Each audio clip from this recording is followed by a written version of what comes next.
Vai Moisés, vai no capricho.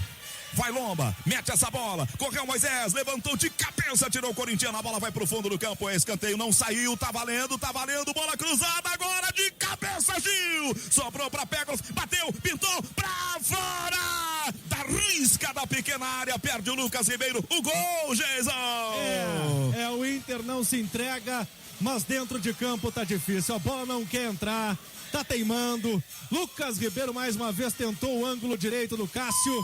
A bola passou perto, linha de fundo. Os jogadores falam para o árbitro não terminar o jogo. Ele tá apontando o meio do gramado. Vai acabar. Acabou! Termina no Beira-Rio. 0 para o Inter, 0 para o Corinthians. O Flamengo agora começa a comemorar, eu imagino, porque o Flamengo é o campeão. Perdeu o Internacional a chance de conquistar o tetracampeonato nacional de futebol em pleno Beira-Rio. Emoção e polêmicas sobraram na partida de Inter e Corinthians pela última rodada do Campeonato Brasileiro de 2020, disputada na noite de ontem, quinta-feira. Mas no Beira-Rio faltou um gol. Bonito, feio, de cabeça, de coxa, de qualquer jeito. Uma mísera bola cruzando a linha da goleira foi o que faltou para o Colorado conquistar o tetracampeonato da competição. O time de Porto Alegre chegou a marcar 3 vezes, mas todas elas foram anuladas pela arbitragem. Ele quase morre do coração, mas ele fica feliz. Vem a bola jogada para o lado esquerdo, agora para o Cuesta. Cuesta vai invadindo, levantou, fez a tabela, recebeu, clareou, bateu, gol!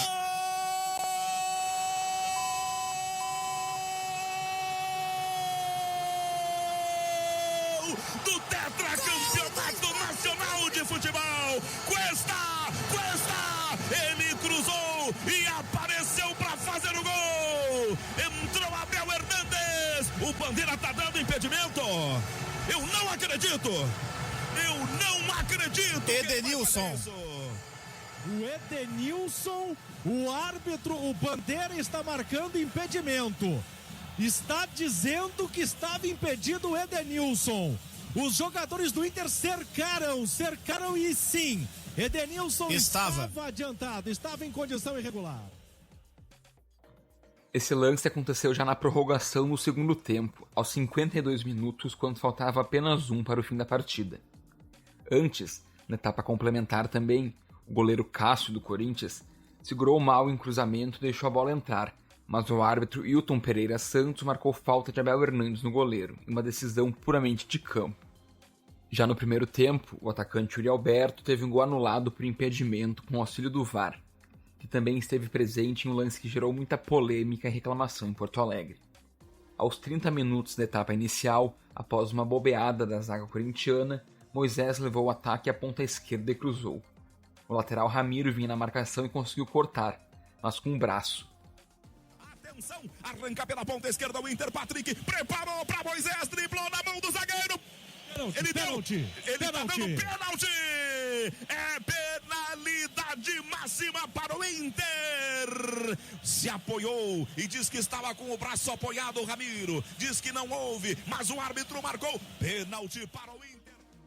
A arbitragem foi rápida para marcar pênalti em uma decisão de campo, mas após uma revisão no VAR, anulou a jogada.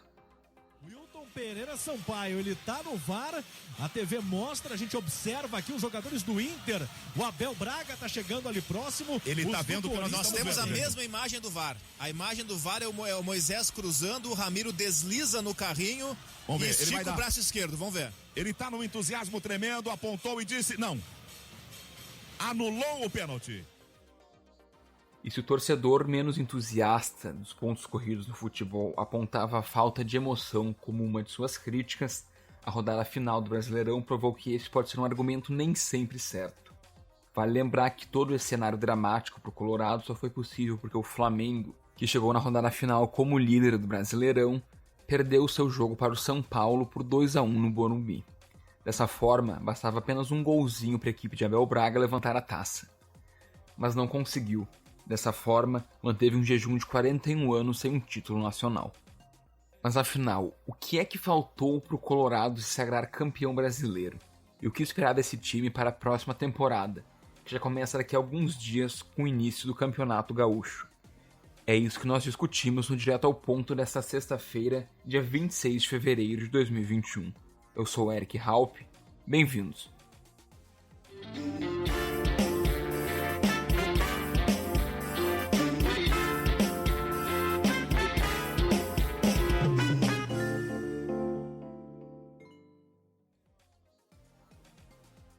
Foram 90 minutos, tirando os acréscimos de esperança e expectativa para liberar um grito entalado na garganta há anos.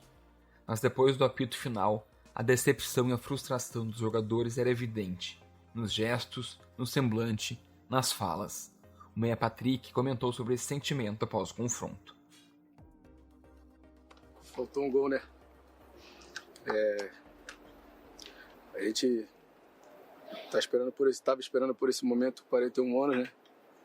E independente de quem já está aqui há muito tempo, quem não teve oportunidade de ver, a gente chegar tão perto que nem a gente chegou hoje, e quem já está há muito tempo, quem chegou por último, acho que a gente entra, né, nesse espírito e todo mundo se torna uma camisa só, um escudo só, que é o do Internacional. E a gente estava tão perto, né? Em 41 anos, a gente podia ter conquistado essa vitória, que era o nosso dever de casa, né? E a gente vinha fazendo bem, tirando o jogo do esporte. A gente vinha numa crescente muito boa, sequência de vitórias. Só dependia da gente. E lutamos, tentamos de todas as formas. Tivemos gols anulados, tivemos intervenções no lado. Levantar a cabeça. Eu acho que não tem como não sentir essa dor. Eu acho que é impossível não sentir essa dor. Porque a gente sabe que o torcedor está lutando, o clube. E a gente, o que a gente trabalhou nos últimos anos, a gente está brigando em cima, disputando finais. E mais uma vez a gente não consegue o nosso objetivo. A gente tem que sentir a dor. Eu acho que é inevitável que isso aconteça. E lamber a ferida, que eu acredito que o Internacional, dentro das suas condições financeiras, está no caminho certo, está construindo equipes competitivas para brigar por coisa grande, e que 2021 seja melhor do que esse ano, 2020. Para fazer uma análise do desempenho do Inter nesse campeonato, para a gente tentar entender o que faltou para o Colorado ser campeão, eu recebo agora os meus colegas Carmelito Bifano e Carlos Correia. Nesse nosso bate-papo, a gente vai conversar um pouquinho também sobre essa temporada atípica, infelizmente, por conta da pandemia de Covid-19, que já deixou milhares de mortos no Brasil e no mundo. Meus caros, bem-vindos. Oi, Eric. Oi, Carmelo. Tudo bem? Olá, Eric. Olá, Carlos. Sempre um prazer acompanhado dos amigos. Então, senhores, para a gente começar a nossa conversa, eu queria uma avaliação de vocês sobre o jogo de ontem do Internacional contra o Corinthians. Porque o Colorado foi para cima, começou ali um pouquinho atípico, né, um pouquinho abaixo do esperado, mas depois cresceu, chegou perto da vitória, teve 3 gols, os 3 anulados, um por uma falta bastante controversa no goleiro Cássio, 2 por impedimento, um inclusive com a ajuda do VAR. Mas eu pergunto, o resultado foi justo? O Inter mereceu empatar e dessa forma perdeu o campeonato?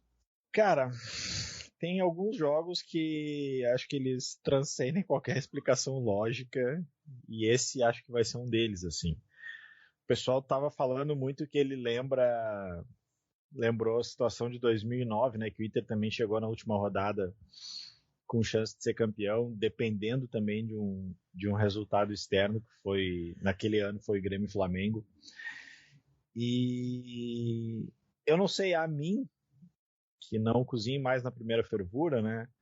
A mim lembrou outro jogo, na verdade. Até escrevi isso na coluna. A mim lembrou muito mais outro jogo, que foi aquele Inter e Bahia de 89, né? O campeonato de 88, que coincidentemente também, né? O campeonato de um ano que acaba em fevereiro do ano seguinte, em que o Inter chegou um momento ali que dependia só dele, ao contrário daquele de 2009. 2009 também tem essa semelhança, dependia de um jogo, só que naquele jogo, independentemente do que o Inter fizesse aqui, como de fato o Inter ganhou aquela vez aqui, não adiantava nada porque o Flamengo ganhou lá. Ontem não, de fato o Inter passou praticamente todo o segundo tempo, né? Porque logo no começo do segundo tempo o Flamengo sofreu o segundo gol do São Paulo e obviamente os jogadores não sabiam disso, mas quem estava vendo o jogo estava muito claro que o Flamengo não ia fazer 2 gols no São Paulo nem a pau.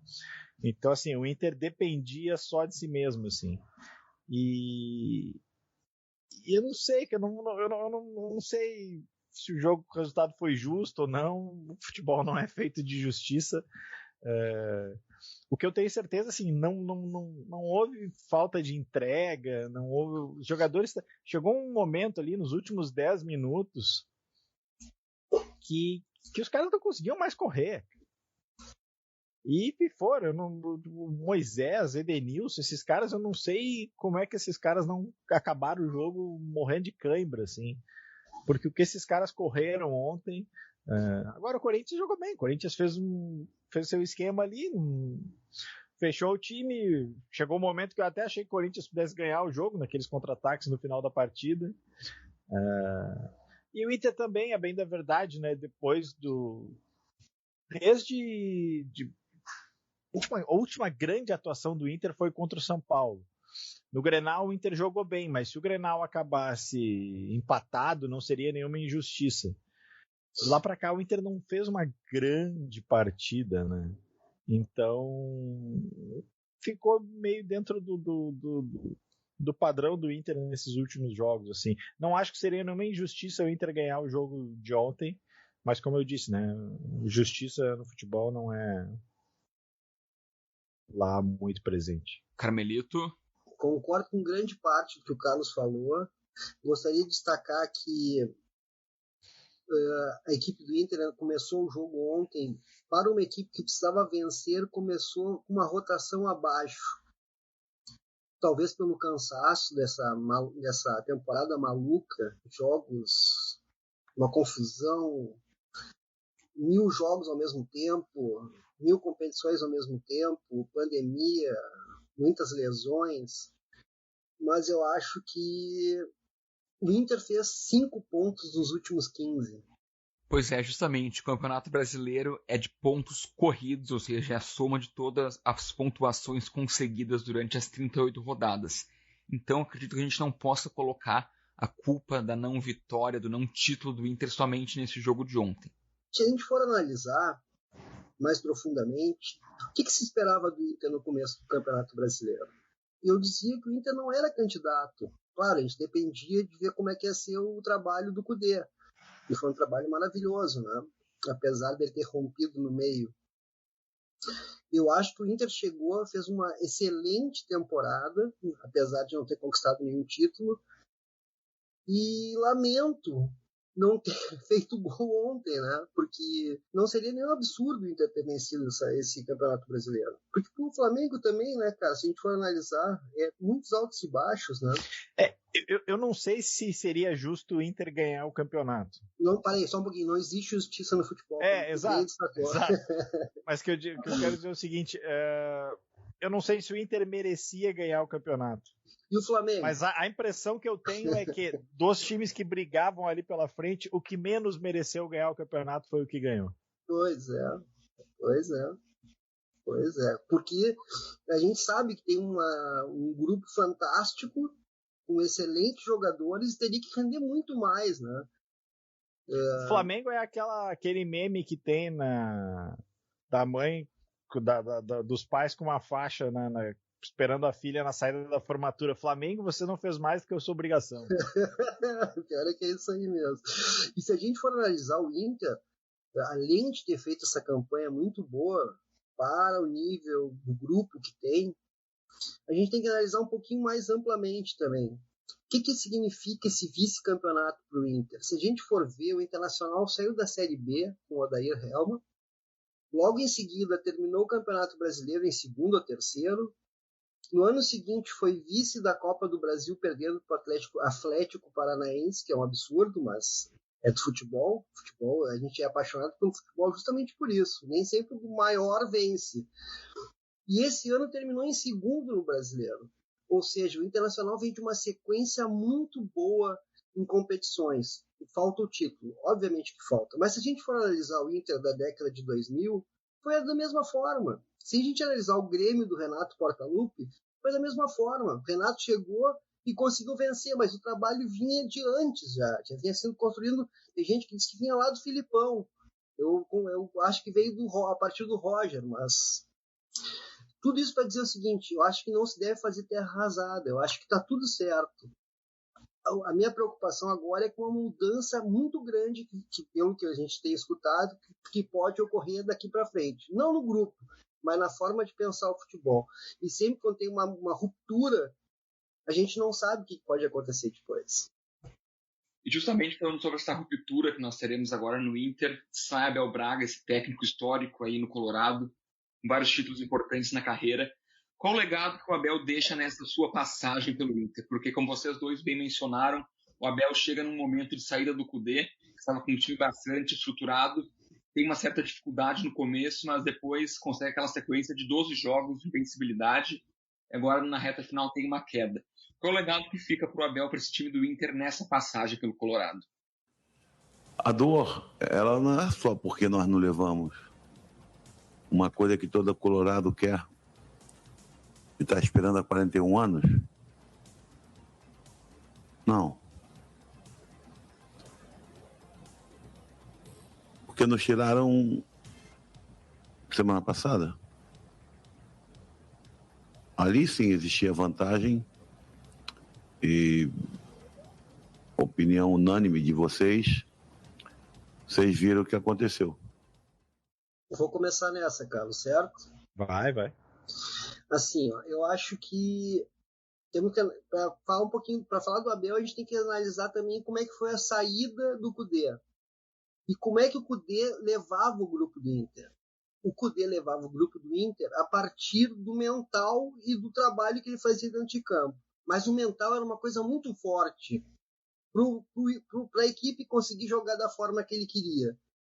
De uma noite para outra, ele disse assim, não, estou indo embora para a Espanha e deixa o time sem chão. Eu falei naquele momento que para mim teria acabado a temporada no Inter. Se a gente for analisar agora, olhando para trás, olha tudo que o Abel conseguiu. O Abel deixa jogadores jovens para o próximo ano, como o Praxedes afirmado. Tem de alguns altos e baixos, mas é um jogador que vai crescer muito. Vidal, ontem lançou o Lucas Mazzetti, que é um jogador de futuro, e provou que jogadores médios podem ser jogadores úteis, como, por exemplo, o Moisés, que fez um excelente final de temporada. Ontem estava demolido, não tinha mais força para nada. Até pelo jogo contra o Flamengo, que foi estressante e muito desgastante. Eu acho que Abel deu apesar das dificuldades iniciais da Covid, que ele chegou e teve Covid, de ter que mudar a forma do grupo pensar, de ter que mobilizar o grupo e elevar a moral novamente, que foi uma das coisas que fez o Inter conseguir essas 9 vitórias seguidas. Que, por sinal, as 9 vitórias seguidas foi um ponto fora da curva do Inter. Se tu misturar aquelas 9 vitórias com essa oscilação para baixo agora, é o normal. É isso aí. Perfeito. Então, assim, ó, eu acho que o Abel deixa um belo legado. E a gente tem que destacar também que o Abel, cara, foi um cara muito corajoso de pegar um time em primeiro lugar depois de uma ruptura séria que teve com o Kudê. A gente tem que elogiar esse tipo de coisa, porque não é todo mundo que pega, não. Tem que ter muita força de vontade, muito acreditar no seu próprio taco, principalmente com técnicos que vinha de trabalhos contestados, né? Muito contestados.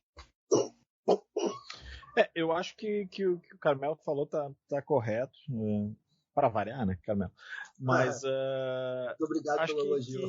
Que de fato o grande legado, acho que o Abel deixa é o trabalho com os guris da base, né? O aproveitamento também do Yuri Alberto, do Peglo. O fato de ter conseguido fazer render os dois laterais, que eram bastante contestados, ainda são bastante contestados, né? Não vamos esquecer que o Inter virou um caso sucessivo de lesão de jogadores importantes. Começou lá com o Guerreiro, aí depois o Inter perdeu o Bosquilha, perdeu o Saravia, aí na reta final perdeu o Moledo. depois também perdeu o Galhardo. É complicado para um grupo que um dos argumentos que mais se encheu o saco do Kudê foi quando ele falou da questão do grupo curto. Independentemente da saída do Kudê e tudo mais, a afirmação dele se provou correta. Exatamente. O grupo do Inter é curto, digo mais, é muito curto. Exatamente. Ontem na hora do... Eu até acho que o Abel ontem, eu não entendi, talvez esse menino, o Lucas Mazzetti, seja muito bom e tudo mais. Das substituições de ontem, a que eu menos entendi foi essa. Mas eu acho que foi pelo desgaste físico do Heitor, que fazia tempo que não jogava uma partida inteira. Pois é, mas aí talvez seja uma questão de expectativa. Eu acostumado com o Abel icônico, eu acho que ali nos últimos 10, 15 minutos o Abel ia empilhar atacante e achava impossível aquele jogo acabar 0-0. Ou o Inter fazia um gol, ou tomava um gol. Não vai ser sempre assim, né, Cláudio? Carlos, uma hora vai ter que dar errado, né? Exato. Então, assim, acho que o grande legado é o aproveitamento dos garotos, assim, porque, assim, esquema tático eu não vejo uma grande mudança. Assim, o time do Kudê, tu olhava e via que tinha algo novo ali, né? Algo novo em termos de Inter, né? Sim. A marcação lá em cima, aquela coisa rápida e tal.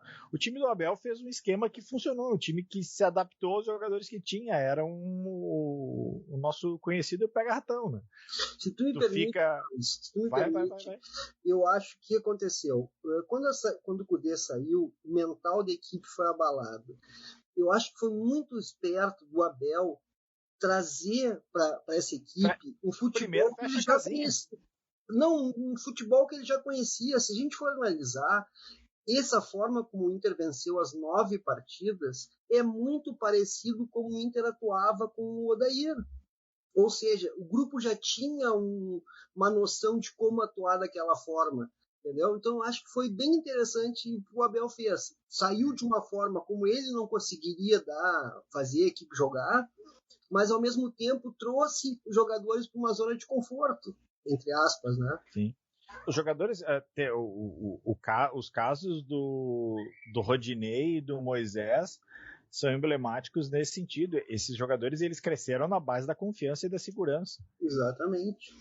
Da forma de atuar, né? Porque passaram a ser jogadores que antes eles eram obrigados a atacar o tempo inteiro e com o Abel eles ficavam mais, um marcava um pouquinho, outro isso. O próprio Praxedes, o Yuri Alberto. Bom, o Yuri Alberto, ontem eu estava conversando na redação que estava lendo esses dias uma matéria, estava editando uma matéria do Fabrício Falkowski e cara, ele tem 19 anos, cara. Sim. É muito novo. É muito novo. Com essa personalidade toda, né? Exatamente. Me chamou a atenção, porque era um jogador seguro dentro de campo, né? Mas deve ter lá seus 22, 23, pelo menos. Não, ele tem 19. Outro jogador que a gente tem que destacar também, Carlos, que foi fundamental para esse momento do Inter, que agora no final claramente estava descontado fisicamente, até pelo problema longo que teve, foi o Rodrigo Dourado, né? Um jogador que deu o suco, a substância ali naquele meio de campo para esse tipo de esquema. Nesse sentido, eu acho que vale a gente ressaltar ali o que o Eric falou no começo da temporada atípica, né? Por causa da Covid. Foi um calendário todo atabalhoado, em que a preparação física foi mais complicada do que nunca. Quase todos os jogadores, quase todos não, mas muitos jogadores tiveram Covid e graças a Deus não deu nada, mas cada um que teve, tu não pode treinar. Tu não pode treinar com os outros. Tu vai fazer alguma coisa em casa. Semana passada, até para a coluna, eu entrevistei o Paulo Paixão, ele estava me dizendo, não existe treinar em casa. Não existe. É só para tu dizer que não tá parado. Então, assim, aí o cara perde o ritmo, então tu fica 2 semanas sem treinar, quando tu volta é diferente, tu vai voltar bem, tu vai precisar de mais 2, 3 jogos, só que 2, 3 jogos com o nosso famoso quarta e domingo, Então, assim, ficou evidente o cansaço ontem dos jogadores, e não era só do Inter, tu olhava o jogo do Flamengo também, os caras do Flamengo não conseguiam mais correr também. Nunca na história, bom, Carlos, a gente acompanha futebol há quantos anos? Nunca na história a gente viu equipes terem 3 meses só de trabalhos físicos. Isso é um absurdo, isso acaba com o copo. E mesmo assim, em alguns momentos naquelas, né? Porque não é certo, tu fez uma base de 3 meses. Não, tu não fez. Nunca o trabalho foi constante. A partir do momento em que o futebol brasileiro parou lá em março, abril do ano passado, ele nunca voltou a ser constante. Isso. Perfeito. Vocês dois citaram aí alguns nomes de jogadores lesionados. Me citaram o jovem Matheus, que ontem fez sua estreia, né, pelo Lucas, desculpa, é isso. Confundi o nome aqui. Mazete é o sobrenome, eu confundi. Isso, é. E citaram também a questão da lesão do Guerreiro e do Saravia, que são 2 estrangeiros aí bastante importantes nesse time do Inter. O que a gente pode prever para a temporada que vem, temporada 2021, que já começa daqui a pouco, né, com o Campeonato Gaúcho, em relação a essas voltas? Esses jogadores, eles têm espaço no time do Inter ainda, depois de toda essa comoção que o Abel conseguiu com alguns jogadores, que o Abel conseguiu fazer levantar o astral de alguns jogadores? A minha primeira previsão é um pouco diferente até do jogador. A minha primeira previsão é vai ter corneta. Porque sempre tem, porque no futebol brasileiro é isso. Que nem o Carmelo falou, o Inter não tinha expectativa de ser campeão, mas quase teve chance, não foi. Então é decepção. Isso. Eu vi gente na internet dizer que foi a maior tragédia do Inter. Eu disse, cara, é uma geração que só joga futebol no FIFA e acha que o Inter começou em 2006. Exatamente. E também um outro... Putz, eu não vou me lembrar a fonte agora. Enfim, perdoe-me por não me esquecer a fonte, mas alguém botou no Twitter. Primeiro que o pré-requisito para ter uma tragédia é estádio cheio, né? Começa por aí. Começa por aí. O que aconteceu ontem não é nada perto do Inter e Olímpia. Mas, enfim, voltando à questão do Eric. Eu acho que alguns jogadores que saíram por lesão voltam ao natural. Acho que em condições, né? Aposto que todos, mas vai demorar. Quase, eu acho que o único que tem alguma dúvida é o Bosquilha. Verdade. O Saravia volta ao natural, o Moledo volta ao natural, o Guerreiro volta ao natural, quem mais? São esses, né? Moledo, Saravia, Guerreiro. Agora foi menos tempo o Galhardo. O Galhardo eu não sei como é que ele vai ser encaixado no time, na verdade. Porque aí ele vai passar a disputar uma vaga com o Yuri Alberto no ataque. Aí o Yuri Alberto está num momento melhor. O Galhardo rendeu muito com o Kudê. A partir da chegada do Abel, ele já não rendeu tanto. Tem que ver só se o Miguel Ramírez não vai querer jogar como o Kudê jogava, com 2 centroavantes. Daí um descendo mais e o outro fazendo mais dentro da área. Pode acontecer, mas é difícil, né? Exato, mas um necessariamente é o Guerreiro. Sim, o Guerreiro em forma é o Guerreiro e mais 10. Tem alguns jogadores do time do Inter que eles são incontestáveis. O Moledo, o Cuesta, o Edenilson, o Patrick, o Guerreiro. Não sei, acho que o Dourado, talvez. Dourado. A partir disso, todos os outros eles podem ter algum favoritismo ou não, mas não tem vaga cativa. E sobre o trabalho do Miguel Ángel, é o que eu falei, o maior desafio dele não vai ser dentro de campo. É verdade. Vai ser fora, vai ser a corneta.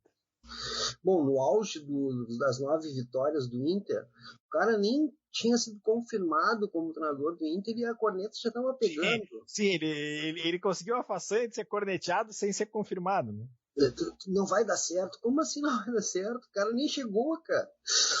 É muito preconceito, né, cara? E a direção precisa ter convicção no trabalho. Sem dúvida. A começar pelo Gauchão, né? Que a gente sabe que é o campeonato que no fundo não vale nada, mas experimenta perder para tu ver. Até isso é importante a gente destacar, Carlos, que O Internacional, ontem o Alessandro confirmou que o Internacional vai ter Fábio Matias, o técnico campeão da Copa São Paulo 2020. Para a largada, né? Durante até 4 rodadas, segundo o que ele falou. Obviamente pode aumentar e pode diminuir. Nesse meio tempo, ele vai, palavras do presidente, organizar a nova comissão técnica. O Inter deve anunciar em breve, né, o Miguel? O que eu acho que em termos de tempo ele vai ganhar, quisera fosse por outros motivos, mas enfim, eu quero crer que a Federação Gaúcha vai ter a sensibilidade de adiar o começo do Gauchão, porque não faz nenhum sentido o Rio Grande do Sul todo em bandeira preta e começar o Gauchão nesse final de semana. Eu também não consigo entender muito bem. E eu acho que a tendência é muito forte disso. Eu acho que vai ser importante também, se tiver o Gauchão, se for confirmado, o Miguel Ángel acompanhar, porque vão ter laboratório para Libertadores. Exato, vão ser muitos jovens que vão começar jogando com o Fábio Matias e vai ser a oportunidade dele ver os caras em campo. Contra times profissionais, apesar da qualidade. E isso é algo que para o Inter valeu muito, e para o Grêmio só aumenta a responsabilidade de ganhar a Copa do Brasil. Se o Grêmio não ganhar a Copa do Brasil, o Grêmio já começa a pré-Libertadores 2-3 dias depois. Em termos de reforços, o que seria interessante para o Inter buscar para 2021? Quais são os setores que o Colorado mais precisa de algumas outras alternativas? Eu acho que o Inter tem uma excelente base para a temporada 2021, se ela acontecer, por causa da pandemia que a gente vive. Mas eu acho que vão ter alguns setores que o Internacional precisa se reforçar. Por exemplo, um zagueiro com experiência. Um zagueiro para ser substituto imediato de Cuesta ou Rodrigo Moledo. O Lucas Ribeiro é um bom jogador, mas ele precisa de rodagem, jogou pouco na Alemanha. E o Pedro Henrique, eu acho, né, o zagueiro da base. Isso mesmo. Pedro Henrique, zagueiro de 20 anos completados agora no finalzinho de janeiro. São muito jovens. Esse tipo de jogador o Internacional vai ter que contratar. Pelo que a gente tem escutado, o Inter está atrás de um jogador de velocidade, né? Um atacante de velocidade. Eu acho que o Tyson no meio do ano, né? É que o Tyson já não é mais um jogador de velocidade, né? Para mim, o Tyson é um jogador fundamental para o Inter nesse ano. Eu não sei que característica tem esse Palácio que o Inter está interessado, né? Que está na Chile? É um jogador argentino, né? Mas não sei se está no Chile ou não. Isso mesmo, Carlos. É um charateu Carlos também, mas não Correia. Carlos Palácio, jogador de 20 anos que está no União Espanhola do Chile. Pelo que eu me lembro, eu não conheço. Ele é centroavante, mas faz a velocidade também. Eu tenho meio que pé atrás com esse tipo de coisa, mas sim, é o que é vendido. Mas então é isso. Eu acho que o Internacional vem num crescente, tem uma boa base, mas precisa se reforçar. E pelo que o presidente falou ontem, o dinheiro vai ser curto. Quem vai ter que agir bastante neste caso é o CAPA, né, que é o Centro de Análise e Pesquisa de Futebol do Inter, e principalmente Paulo Brax, que foi contratado porque ele é grande conhecedor de um mercado que para a maioria não é muito explorado, que é o mercado mais satélite, Série B e outros centros. Eu acho interessante, mas tem que dar também um pouquinho de caldo nesse time do Inter. E Carlos, as contratações do Inter devem parar por aí ou precisa de reforços em outros setores também? Eu acho que as laterais também é um negócio que convém. Acho que no meio de campo o Inter está bem servido. O ataque tem muitos nomes, é a questão das características, né? É dar mais opções. Eu acho que o Inter tem um bom time titular. Isso. A questão é que esse time titular não aguenta o ano inteiro, como ficou comprovado. Eu só gostaria também de destacar, Carlos, que tem 2 jogadores que são fundamentais para o time do Inter, mas eles necessitam ter jogadores de qualidade parecida com eles para o Inter não decair muito, que é Patrick e Edenilson. São excelentes jogadores, mas eles gastam muito fisicamente, porque eles fazem tarefas de muita movimentação, e sem eles o Inter é um outro time. Então acho que isso também pode ser que venha até da própria categoria de base, não sei, mas é necessário ter um jogador para substituir eles. E tem outra coisa, o Inter também vai vender gente, né? Não vamos nos iludir. O Inter também vai vender gente. Alguns desses meninos vão ser vendidos. A reposição também precisa vir nessa mesma escala, na mesma proporção. Um último comentário da minha parte a CBF deve divulgar hoje a seleção do campeonato, né? Mas o UOL já teve acesso, né? Enfim, vasculhou lá. E eu quero dizer que para mim é um absurdo o Patrick não estar na seleção do campeonato. Verdade. Foi um fiador. Eu desconfio que o Patrick tenha sido o craque do campeonato. Mas enfim. Eu acho que só não foi o craque porque teve uma queda muito acentuada nos últimos 5 jogos. Senão, é que essa votação foi feita lá atrás, então faria sentido. Tá? Não vou me esquecer que na Copa de 2002 fizeram isso, da votação. Antes, o craque da Copa foi o Oliver Kahn. E aí, na final, o Oliver Kahn tomou um peru. Futebol, né, Carlos? Futebol é essa coisa maravilhosa que a gente ama. Pois é, né? Futebol é essa paixão nacional do Brasil que mexe com os brios de todo mundo, que tem várias idiosincrasias, começando aí, né? Votação antes do final do campeonato.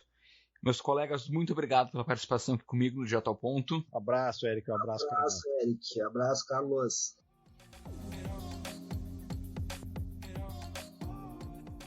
O Direto ao Ponto de hoje fica por aqui. Eu sou o Eric Halp e a edição é de Aleph Alencar. Até a próxima. Tchau, tchau.